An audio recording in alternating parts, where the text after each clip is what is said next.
Hello friends, ఎవరైతే first time laptop కొంటారో లేదా చాలా మంది బడ్జెట్‌లోనే ల్యాప్‌టాప్ కొనేవాళ్ళు ఉంటారు కదా! సో, వీళ్ళందరికీ కూడా ఒక ఎదురు దెబ్బ తగిలిందనేది చెప్పుకోవాలి. అదేంటంటే మనం చూస్తున్నాం గత కొన్ని నెలలుగా ఏఐకి సంబంధించిన బూమ్ అనేది క్రియేట్ అవ్వడం వల్ల ర్యామ్ అండ్ ఎస్ఎస్‌డీ ప్రైజెస్ అనేవి ఆకాశాన్ని అంటే విధంగా అయితే ఉన్నాయి కదా! దానికి తోడు మన ల్యాప్‌టాప్ ప్రైజెస్ అనేవి Q1 2026లోని 10% అయితే major companies like Asus, Dell, Lenovo ఇలాంటి కంపెనీస్ అయితే వాళ్ళ యొక్క ఓవరాల్ ల్యాప్‌టాప్ సెగ్మెంట్‌లో ప్రైజెస్ ఏవైతే ఉన్నాయో పెంచాయి. వీటికి కారణం simple RAM and SSD prices పెరిగి దానివల్ల ఓవరాల్ ల్యాప్టాప్ ప్రైజెస్ అయితే పెంచుతున్నాం అని చెప్పి దీనివల్ల ఎక్కువ ఎఫెక్ట్ ఎవరు అవుతున్నారు అంటే ఎవరైతే కొత్తగా ల్యాప్టాప్ కొనడానికి వస్తున్నారో అలాంటి వాళ్ళు అండ్ ఎవరైతే ఎంట్రీ లెవెల్ లోని చాలా తక్కువ ప్రైస్ రేంజ్ లోని ల్యాప్టాప్ కొందాం అనుకుంటారు కదా, అయితే అది స్టూడెంట్ అయ్యి ఉండొచ్చు లేదా హోమ్ పర్పస్ అయ్యి ఉండొచ్చు. సో అలాంటి వాళ్ళు ఆ బడ్జెట్ ని వాళ్ళు ఎక్స్టెండ్ చేసుకోవాల్సిన అవసరం అయితే వస్తుంది. అది కాదన్నట్టు రేపు మే నెల నుంచి ఏవైతే కంపెనీస్ ఉన్నాయో అవి మరో 20 నుంచి 30% ప్రైజెస్ ని పెంచే అవకాశాలు ఉన్నట్టయితే ఇన్ఫర్మేషన్ అయితే వస్తుంది. ఆల్రెడీ 10% పెంచారు. ఏవైతే ఎంట్రీ లెవెల్ ల్యాప్టాప్స్ మనకి 30-35 వేలలో దొరికేవి ఇప్పుడు 40-45 వేల రూపాయల ప్రైస్ రేంజ్ లో అయితే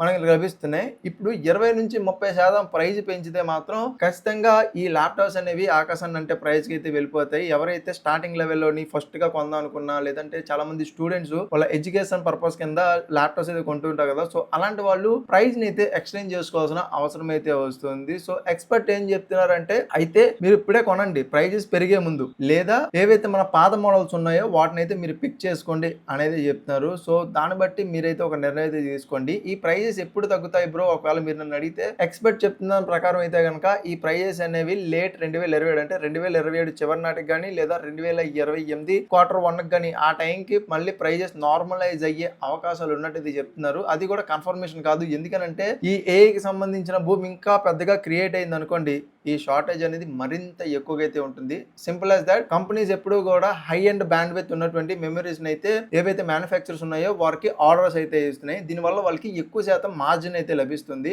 అందువల్ల మ్యానుఫ్యాక్చర్స్ ఏం చేస్తున్నారంటే వాళ్ళకి ఎక్కువ ప్రయారిటైజ్ ఇచ్చి వాళ్ళకి సంబంధించిన ప్రోడక్ట్స్ ఏవైతే ఉన్నాయో వాటిని మ్యానుఫ్యాక్చర్ చేస్తున్నారు. నార్మల్ కన్జ్యూమర్ మార్కెట్ కి సంబంధించిన ప్రోడక్ట్స్ ఏవైతే ఉన్నాయో వీటిని తక్కువగా మ్యానుఫ్యాక్చర్ చేస్తున్నారు. దీనివల్ల ఎక్కువగా ప్రోడక్ట్స్ అనేవి రావడం లేదు. దీనివల్ల షార్టేజ్ అనేది ఏర్పడుతుంది. డిమాండ్ అయితే ఎక్కువగా ఉంది కానీ ప్రోడక్ట్ సప్లై అనేది చాలా తక్కువగా అయితే ఉంది. సో దీనివల్ల ప్రైస్ ని అయితే పెంచి ఎవరికైతే అవసరమో వాళ్ళే పిక్ చేసుకునే విధంగా అయితే పెట్టారు. జనరల్ గా మీరు ఇక్కడ గమనిస్తే కనుక ఈ ప్రైస్ ఎంత పెరిగినా సరే కొన్ని సెగ్మెంట్స్ ఉంటాయి వాళ్ళు ఖచ్చితంగా సరే ఎఫోర్డ్ చేయాల్సిందే. ఫర్ ఎగ్జాంపుల్ వీడియో ఎడిటర్స్ ఉన్నారు, వాళ్ళు ప్రతిరోజు కూడా ఏదో క్లయింట్ తో వాళ్ళు వర్క్ చేస్తూ ఉంటారు కాబట్టి వాళ్ళకి వాళ్ళ ఫుటేజ్ అయితే కావాల్సి ఉంటుంది. ఆ ఫుటేజ్ ని స్టోర్ చేసుకోవడానికి ఖచ్చితంగా మ్యాసివ్ స్టోరేజ్ ర్యాక్స్ అయితే వాళ్ళకి కావాలి. లైక్ ఎస్ఎస్డీసే వాళ్ళు తీసుకున్నా లేదా హార్డ్ డిస్క్ తీసుకున్నా ప్రైస్ ఎంత పెరిగినా సరే ఆ ప్రైస్ ని వాళ్ళు ఏదైతే వర్క్ చేస్తారు కదా ఆ వర్క్ లో యాడ్ చేసి వాళ్ళు తీసుకుంటారు. సో వాళ్ళకి అది సెన్సిబుల్ విషయం. కానీ మనలాంటి వాళ్ళు నార్మల్ గా ఫస్ట్ టైం ల్యాప్టాప్ కొనే వాళ్ళు కావచ్చు లేదా బేసిక్ లెవెల్ ఒక పీసీని బిల్డ్ చేస్తున్న వాళ్ళు కావచ్చు, అలాంటి వాళ్ళకి ఈ ప్రైజెస్ అనేవి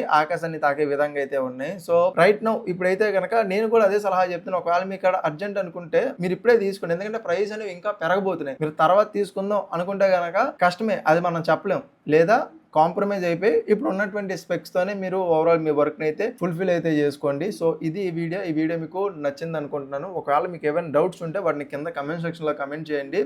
అండ్ మీరు ల్యాప్టాప్ పర్చేస్ చేస్తారా లేదా అనేది కూడా కింద కమెంట్ సెక్షన్లో కమెంట్ చేయండి. వీడియో నచ్చితే వీడియోకి ఒక లైక్ చేసి మీ ఫ్రెండ్స్తో షేర్ చేయండి. అలాగే ఇలాంటి మరిన్ని ఇంట్రెస్టింగ్ వీడియోస్ కోసం మన ఛానల్ని సబ్స్క్రైబ్ చేసుకుని బెల్ నోటిఫికేషన్ యాక్టివేట్ చేసుకోండి. నేను మీకు సరికొత్త వీడియోతో మీ ముందుంటా. అంతవరకు సైనింగ్ అప్, బాయ్.